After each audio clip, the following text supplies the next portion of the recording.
Bonjour à toutes et à tous. Les membres de l'Association francophone du trauma et de la dissociation me connaissent déjà en tant que président de la FTD depuis maintenant 2019.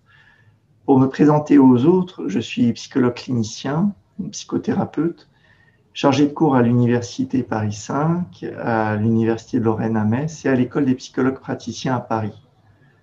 En parallèle, j'interviens également en formation continue depuis un peu plus de 20 ans sur des thématiques de protection de l'enfance ou en lien avec la petite enfance.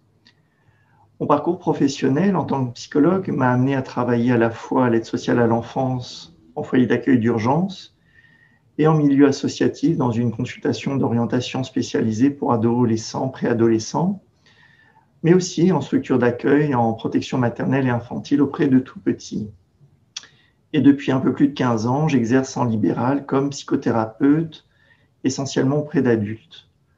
Voilà, mais comme je l'ai par exemple décrit dans mon livre paru en 2018, Le présent au secours du passé, je continue toujours à m'intéresser à la petite enfance de mes patients adultes dont on sait l'importance dans les situations de trauma complexes.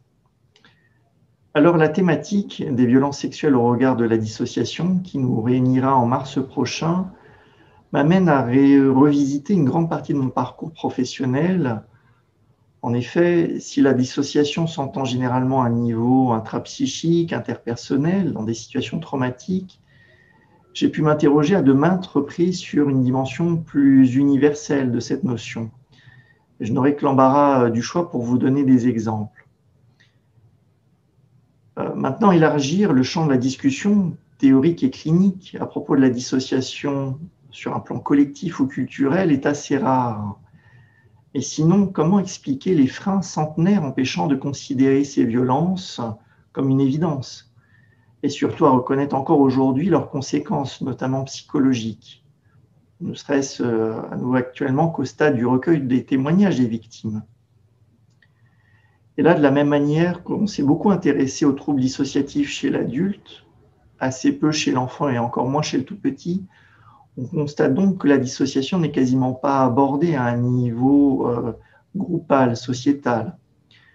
Pourtant, comme je vais longuement le démontrer, il ne fait aucun doute, lorsque l'on se réfère aux violences sexuelles, que la dissociation est comme un grand échafaudage dont la base n'est pas individuelle, mais certainement collective.